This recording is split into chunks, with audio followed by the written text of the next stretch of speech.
This is the October post-board meeting update. I want to take a few minutes to highlight some of the things that we discussed last night with the board.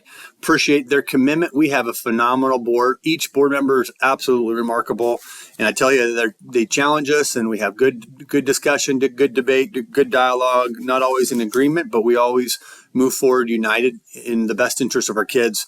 We started off last night, as we always do, highlighting our board belief, our strategic plan belief from Vision 2030. That's, we believe every student brings value and is capable of excellence in achieving goals. And we talked about some of those pieces we're doing. I'll highlight a few of those in a minute to meet each of our kids' needs so that they can have the best out of life.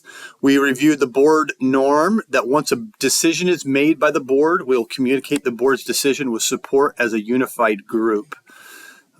Appreciate all that they do, again, to be unified and to support our work as we are working to educate your children.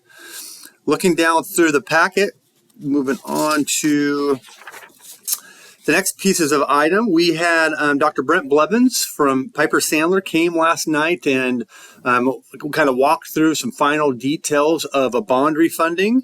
So the board did approve the refunding of a portion of 26 GEO bonds that we'll put out to the market. It'll save patrons, save us about $400,000 in our debt service levy.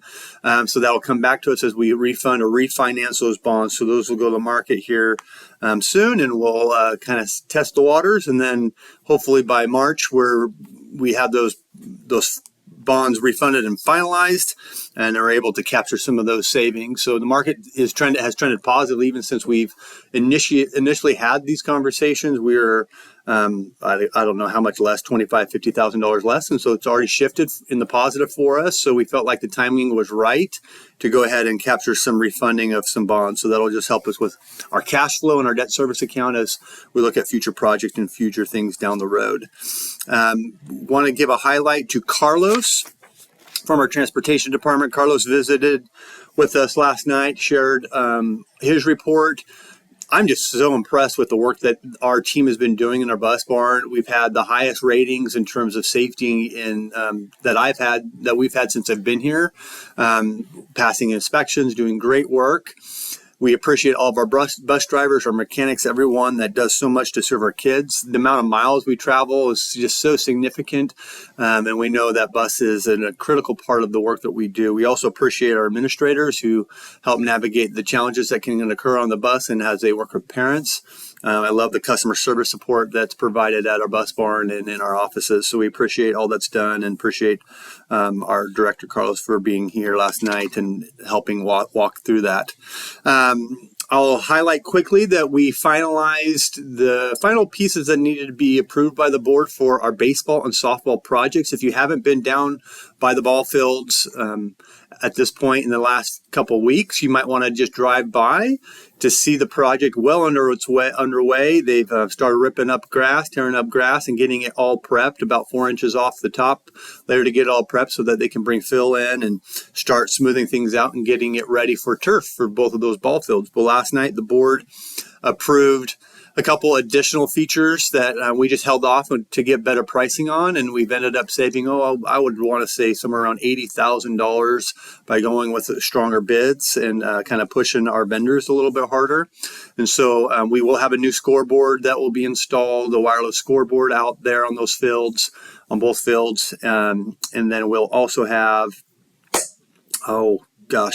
lighting, upgraded lighting. So the poles will remain the same, but we're going to add Musco lighting for you ball players. This is going to be a big deal. One of the things that I learned I didn't know anything about until Mr. Reich explained this to us, that it's going to have ball tracking lighting so that when a ball goes up at night, you'll actually have light hit the underside of the ball and you'll be able to see the ball really well. It just makes a much crisper quality game. If you've played at Logan Rogersville, it's a similar kind of lighting that they have out there.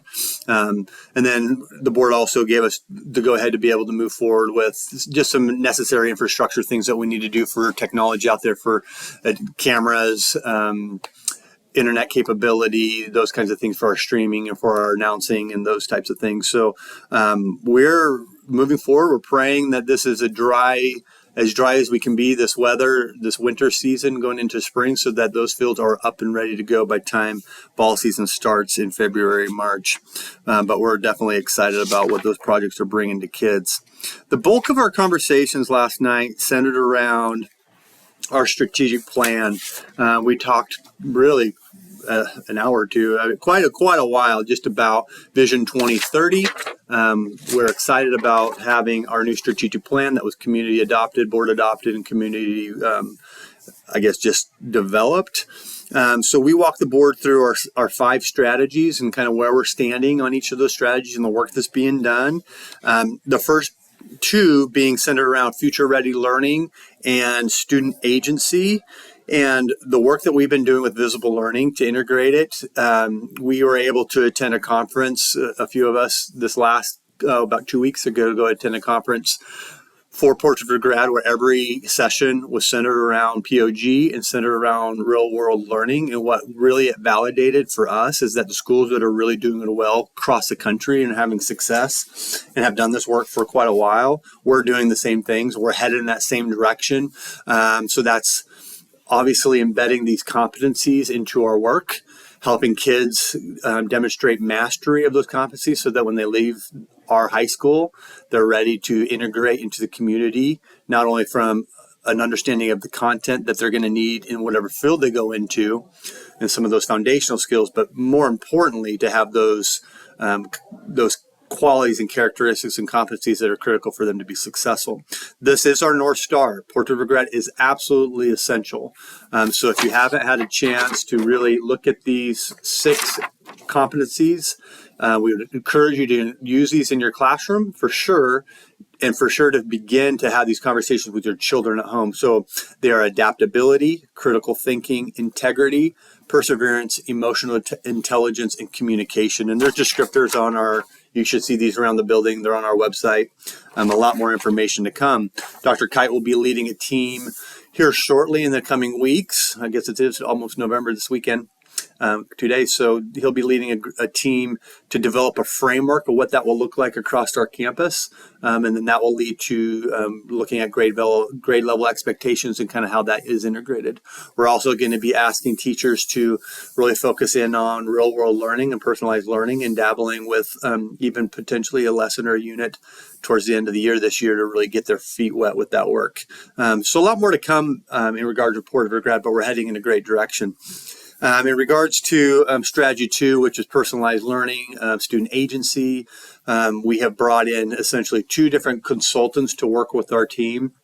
One, to really help solidify our team's work with success criteria and learner intentions. And this is really what that in essence is helping kids and teachers have real clarity on what they're learning. Real clarity on where kids need to go and how they need to get there. In our model, we really need to get to a point where kids understand the relevance to their learning, what those targets are, and can demonstrate where they're at in that continuum of learning. And so our team is being supported by an outside consultant. It's been phenomenal. All the feedback we're getting has been really good. They're stretching our organization really well.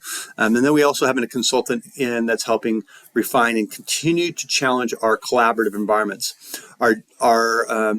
Just in general, research shows that the teams that get the greatest results with kids are those individuals who are not isolated in a classroom. Sometimes you have a master teacher who's really skilled, who just wants to close the door and be left alone. And I understand kind of that desire, but the reality is if you really want to impact a community, you need to open up your classroom and allow your colleagues to be part of that work with you. And so we have brought in a consultant to help our teams become stronger, because as they share and collaborate best practices and really become data driven, it's just going to be overall better for kids. So again, you may have a teacher who feels like they're a master teacher, but I would say a master teacher is someone who not only can do really well with their kids, but also can engage with their colleagues and help the whole entire team have higher efficacy and really do greater work. So those consultants are really getting things moving with our organization. Our leadership team, I'll say our instructional leadership team, I'll start with our coaches. Our instructional coaches are absolutely phenomenal. They work work tremendously hard to help grow and coach and support our teachers. We appreciate all that they do, and teachers, we appreciate all that you do and all your willingness to allow these coaches to continue to challenge you and to stretch you. We're all being stretched in multiple ways across our organization as we have elevated the bar this year and standard of excellence, of performance, of academic performance. We want to see those indicators both on local and state assessments continue to improve. Coaches are an essential part of that, and our administrators, you're doing a rock star job as well, just challenging and growing and supporting and allowing professional development, all the things that you do to make that work happen. So we're really proud of the work that's being done with Strategy 1 and Strategy 2.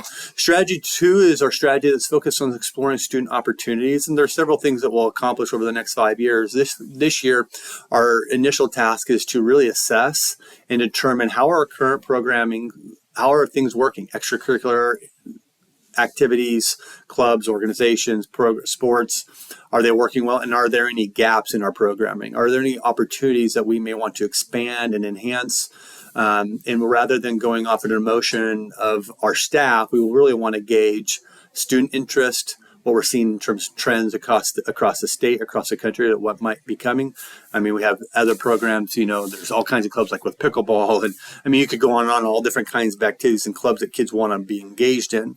And so there's a right balance of not adding so much that we don't have enough kids for each program, but also making sure we're meeting the needs for all of our female and male athletes, all our students, all our kids that aren't athletes.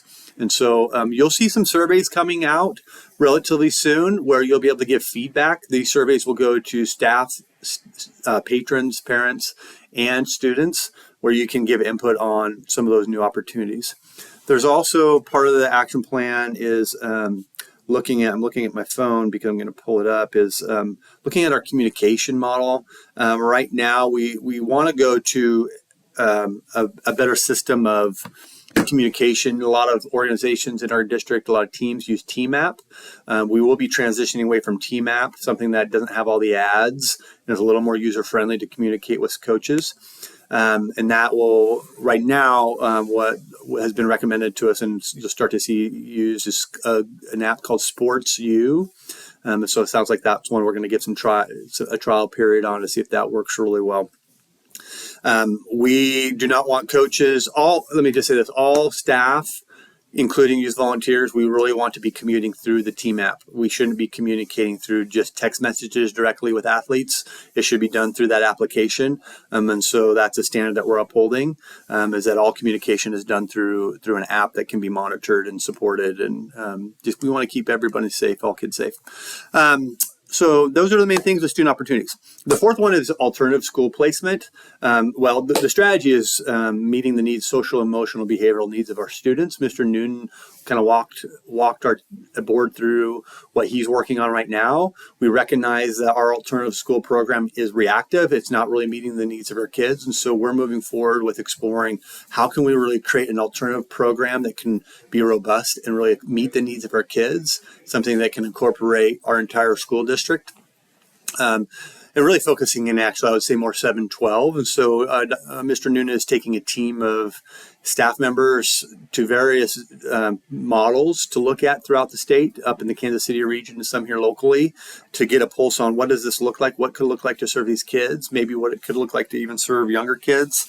And we really see it as like almost like a mini TRCC. We got to figure out a way to capture these children's interests, to get them engaged in relevant learning, rather than just sitting on a device when they're ready and just doing credit recovery. We want them to be engaged and have a plan and get their life shifted. These kids are typically the kids that are high at risk of dropping out and maybe not being successful. So we want to shift that for our kids. We're looking at potentially even a blended model that allows surrounding schools to send kids to our program as well. So that we know is going to require additional spacing needs, additional space to be able to accommodate what's going on. Additionally, with just our academic side, as we begin to continue our expansion of career and college exploration, just the need for flexibility in our work environments and our school environments and more space is going to be pretty critical. And so this kind of teeters into our strategy 5, our facilities planning. We went through extensive facilities planning last year with the team. That information has been shared with the board. That strategy 5 is about facility and growth. How do we implement a facilities plan that can meet the needs of all of our learners in all these strategies? And specific, the ones that are on our top of our list right now is how do we accommodate a growing need for alternative school kids? Another example of this is, I can think of countless times already this year where we've had kids that are struggling in the regular school environment who are really impacting the learning of the other kids in the classroom. And so sending them home and just kicking them out for long periods of time actually makes more often than not, the research shows, and even our research would show that those kids don't get better, they get worse. And so it's not really solving a community problem. And so what we need to do is protect the learning environment for all learners and continue to look at that. So I could go on that for a long time. It's a really passionate thing that we're an area of concern that we've been talking about. But we're going to need additional space to be able to accommodate a growing alternative school program. How do we serve in-school suspension students at a higher level? What do we do with kids that are dealing with different traumas, different issues? How do we do our wraparound services with social workers and counseling and all that kind of embedded in? And so we know that we're going to need more space for that. We're going to also need more space as the high school continues to look at different models to, again, put kids down pathways where they can begin exploring career pathways. So we are exploring I would say, from my perspective, not a passion project for mine, for sure, but a need to get us moved out, our central office moved out of this space so that the high school can have the old school here. And there's question as well, why would you put the old school here and not maybe in the basement of some other building? Because the best way to run that kind of program is to be able to have it so that these kids, these secondary kids, can get integrated right back into the high school. And so they can even have flex time where they go maybe for a period to get reintegrated back into the regular environment. And there's just a lot of needs there. And so the high school is really maxed out on their space. And so we are looking at, and we'll continue to have conversations at the next board meeting about building a small central office in the lot north of, I think I said this in our last board meeting notes. At some point I've talked about this, but in that lot in front of the middle school on the north side, building a central office to basically accommodate what we have here and build over there. Cool part of that has been we've been having our engineering students engage in some of the design work. I don't have it in front of me, but they've already come up with some models that we really like that we'll be looking at with our architects and designing, and they're going to be collaborating some with our architects in that design as well. And so we're that is something that you need to know that's on the horizon that we'd be looking at potentially using just our own fund balances for. We have money in our reserves to be able to do a project like that. We don't have details to share on that yet or a timeline or anything of that nature, but really the catalyst is in order for us to meet the needs, and I know a lot of our teachers will understand this, again, to meet the needs of our alternative school kids, we need to be able to get us out of the space so that we have a space to be able to utilize for those kiddos. So we're exploring that. We're excited about the potential, what that can mean for kids. Although, again, building a central office isn't on the top of my list. It's on the top of the list because it meets the demands of our kids.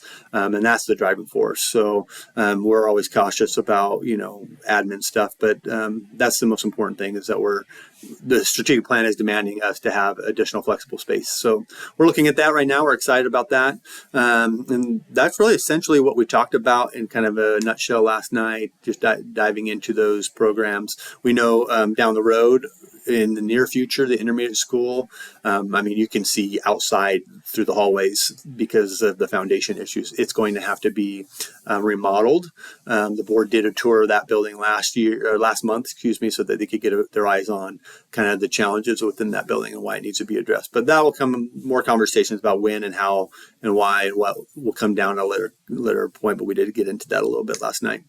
Great things happening in the district. The year's moving super fast. Teachers continue to do the great work you're doing. There's no greater impact in our environment on our kids than you. So Take care of yourselves and continue bringing it. Students, keep on working hard. Parents and families, partner. Go to those teachers, talk to them, collaborate with them, collaborate with your administrators. We want to do what's best for our kids, and we're moving in a phenomenal direction. We appreciate all that everyone does. Have a safe Halloween. Enjoy your time, and we'll see you next month.